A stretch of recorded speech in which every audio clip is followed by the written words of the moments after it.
I was hoping you could close up for an hour so we can have lunch together. Where do you want to go? It's still early. We can get calzones from Helen's. If we're doing that, can't you just bring the food here?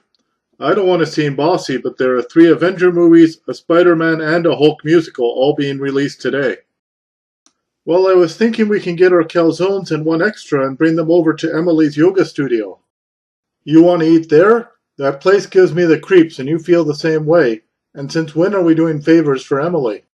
I know you're pissed at her for the election and that whole debate fiasco, but she's really down and I feel sorry for her. Okay. I don't mind keeping her company, but can't she come over here? She doesn't want to leave the shop during business hours. So I'm supposed to leave my shop, which is frantically busy, to go over to her dungeon? If she starts leaving during the day, she's admitting that nobody's ever going to come in. Besides, she's worried about being robbed. Robbed? Robbed of what? The place is derelict and empty and there's nothing in the cash register. The place is so scary that no criminals would dare break in. It'd be like one of those horror movies where felons or vandals break in and meet a grisly but condign end from some horrifying monster. She does have that lawn chair she sits in. Somebody could steal that. Please just do me this favor and go over there with me. All right, but you owe me. And please don't say anything about how dismal and scary it is. She's sensitive. Emily, hey, we thought we'd stop by. Did you come by for a class? No. We thought you might be hungry, so we brought you something. Oh, calzones, how thoughtful. Henry, I haven't seen you in a while. I hope you're not upset about the debate. Mary and I have talked about it, and I did kind of let Barney monopolize the questions, but he's so compelling. Barney? Oh yes, of course. Riveting charisma. Oh, Marian, please take the chair. I'm sorry about the seating, but the students would normally be stretched out on yoga mats.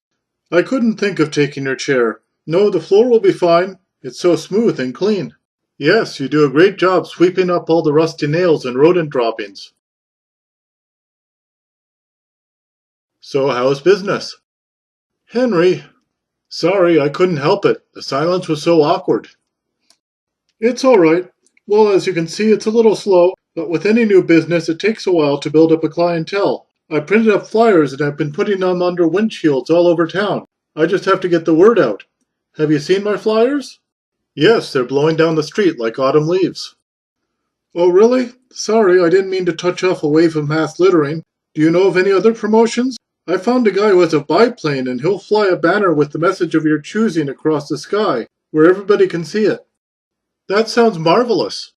I think so too. Henry, what do you think? I suppose this aviation idea sounds interesting, but it's going to cost you more money, and I'm sure those hundreds and hundreds of flyers weren't free. They weren't, and I don't want to throw good money after bad, but I don't know what else to do. Just between us, the business isn't doing very well. This is a small town, and everybody already knows you're here. And you're fighting an uphill battle selling exercise and reason. But yoga isn't exercise, it's... I know, and if you get them in here, you can teach them that yoga's nothing more than sitting around and breathing. They do that already. You'll just bring them up to the next level. If I get them in here, but how do I do that?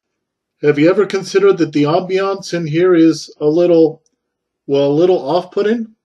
Yes, I have eyes. I sit around here all day and look around, and I've cleaned the place up as well as I can.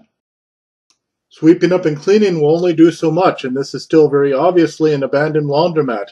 You have all these torn-up stands and struts and these defunct washing machines, and all these exposed pipes running up and down the walls. They look like the ribcage of some leviathan. Nobody will ever want to do yoga in a place where they feel like Jonah trapped in the belly of the whale. Thank you for being so delicate. But to really fix this place up, I'll need to hire a contractor, and that costs money. Real money, not flyer money. Do you know how the Amish raise a barn? Oh, Henry, please, not the Amish again. When one member of the community needs something done that's beyond their power to accomplish, the entire community comes in and does it together. You can't do the work yourself, and you don't have the money to pay professionals. I don't want to go around begging for help. You won't have to. I'll arrange everything. That was awfully sweet of you, but are you sure of what you're getting into? I'm sure when I explain things, everybody will be happy to pitch in. We live in a good town. Your faith is touching and adorable. It really is. But I hope it's not misplaced. Do you really think they'll sign up to do some difficult job simply to help somebody else? Will they work for nothing? It won't be for nothing. The Amish raise the barn for one family because the favor will be returned. It's a cooperative endeavor. That works when the favor can be reciprocated, but Emily can't really do anything besides yoga, and folks in reason have demonstrated beyond any doubt that they have no interest in yoga. Well, she may not be a contractor or a carpenter, but I'm sure there's something she can do to be helpful.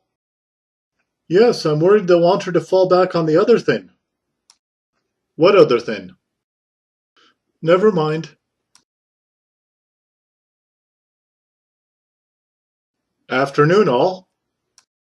You're here very early. Usually you're at work while the sun's still up. I confess I have come by to talk to you. Do you know how the Amish raise a barn? They use hammers and nails and handsaws and ropes. None of those has a motor, so I'm pretty sure they're allowed to use them. That is true, but I wasn't referring to their aversion to technology, but rather to their sense of community. Oh no. What? When somebody uses a C word, it's never good. This is going to end badly for you, buddy. Now hold on, this isn't anything bad. Does this involve him doing work and not getting money for it? Yes, there is some labor, and he won't be monetarily compensated. Communism. It isn't communism. Barney, you'll help out Emily, and later she'll do something to help you out in turn. And what exactly is this help? In its current state, her yoga studio is pretty grim. I'm asking you fellows to help out in fixing it up so it's nice, or at least not god-awful scary. And in return, she repays the favor. Exactly. By fixing up this place. Well, does she know anything about plumbing or carpentry, or is she an electrician? She doesn't really know any of that.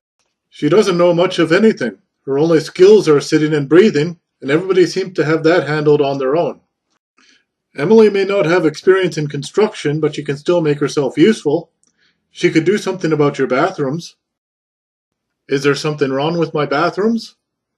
Is there something wrong with your bathrooms? Have you ever gone in there? The smell is only the beginning.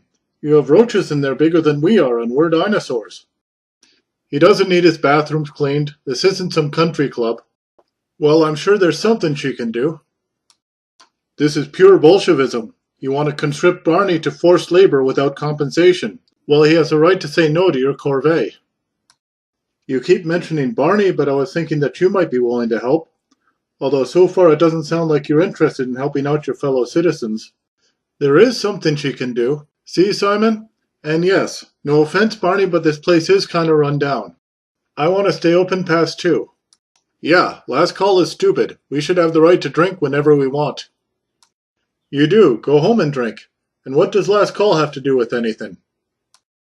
If she drops the law that stops us from serving past 2, then I'm willing to help her out. If I can drink in here round the clock, then count me in too. That's a state law. It has nothing to do with her. Well, a law may remain on the books, but if it isn't enforced... Oh, here we go. You're the one who enforces the law, so if you... Yes, thank you. I understand the implication.